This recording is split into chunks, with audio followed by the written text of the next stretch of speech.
All right, good morning, good evening, good afternoon, ladies and gentlemen, citizens of YouTube. This is Pastor Dowell. Well, I got a few things I want to discuss, at least to try to stimulate the heart, get the heart going here this early morning. Listen to me.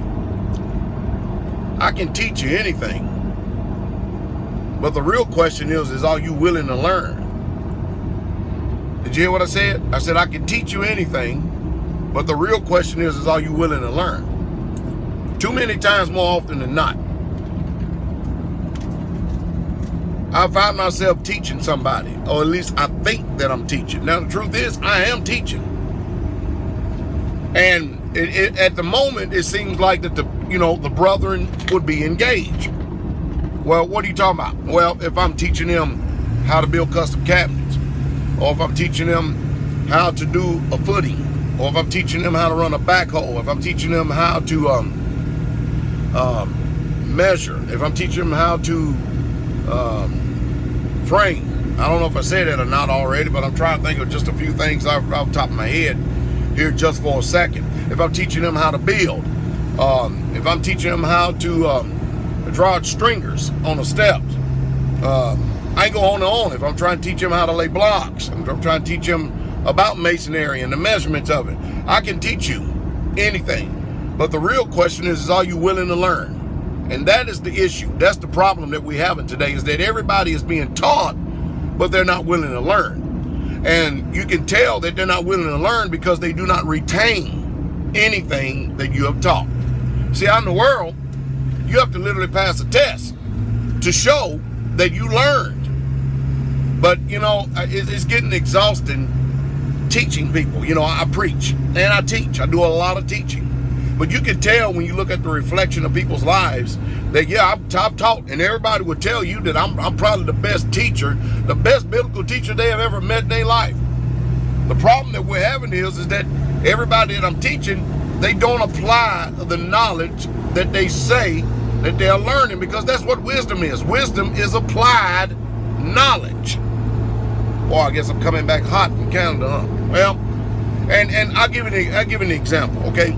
Let me give you the difference between someone who is an Israelite saint and someone who is religious. All right? Now, let's go from the premise that the Bible says, blessed are not the hearers of the word, but the doers. All right? Watch this. A religious person, they will pray in tongues. They will pray 2-3 hours a day. They will fast. They will read their Bible. They even read their Bible a lot in front of people. That's what they'll do. But then in function, when you come to see, watch this, that their religion is really in vain, in function, you don't see them casting out devils. You don't see them healing the sick.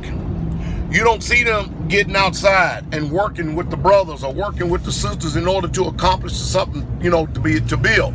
Because the Bible says, a man, you can tell when he's blessed because it all comes by the labor of his hands. Matter of fact, it even says he only gets pleasure in his life by the labor of his hands. There are a few other pleasures, but I think you get what I'm talking about. I'll give you an example. We have feast days. Man, you'll see so many religious people. Oh, are they religious? They'll dance, they'll praise, they'll shout, they'll scream, they'll holler. Yeah, they will. They'll read their Bible. They'll talk about what Yah's doing and all this other stuff. But then when you look at the reflection of their life, they won't sweep the floor. They won't take out the garbage. They won't keep the house clean. They won't even take care of themselves. They won't even take care of their own physical body. See what I mean? This is how you know that your religion is in vain. We can all drop being Israelite off the edge of our tongue, edge of our lips. But if we are not actually doing what the Bible says, then your religion is in vain. So I don't pay too much attention to all these people that do, because y'all hates a false balance. Yeah, I pray, I fast, I speak in tongues. I sure do. Sister Carol and I just got finished coming from Canada. And we are a viable deliverance ministry. Most people, when they are doing deliverance, all right, listen to me, they usually only pray for one person. And that's it, and they're done. I'm a man that has done mass deliverance, and most of you don't understand what that means from the pool of the Spirit to when you praying for 370 something people at one time. Woo, boy. Or like what Sister Carol and I up in Canada, she was praying for all the sisters. And she just didn't do deliverance on one sister. She got 5 or 6 of them lined up. So when you get finished with one deliverance, and you already know the pull of what it takes just dealing with one person. But when you got 6 of them lined up, whoa, what is your spirit gonna feel like when you get finished with that? Or I'm the brother up there, the main one doing the deliverance and teaching at the same time. The other brothers are involved, but guess who the main deliverer is? And when you got 5 or 6 brothers lined up, you're doing one after another consecutively. You know how tiring that gets? So a lot of times we just simply don't understand other people's situation or their plight unless we're in it ourselves. Then after that, I had to turn around, get up early, and drive back 14 hours to the United States of America. Woo! So, I don't know how I got all that. I got on for all that. Anyway, it must have been something need to be said.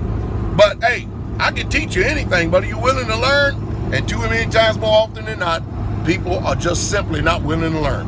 I tell you one thing, when you go read Mark 16, verse 15 through 18, everything you read right there is what we did up in Canada. They got the full gauntlet up, and then had them baptized too. And we had a wonderful time. Don't get me, we had a wonderful time up there with all the saints, all of them. It was just such a blessed meeting, every one of them. But the question of the hour is are you willing to learn then? Because I can teach you, and you can tell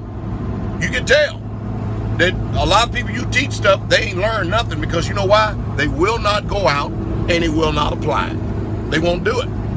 By their fruits, you shall know them.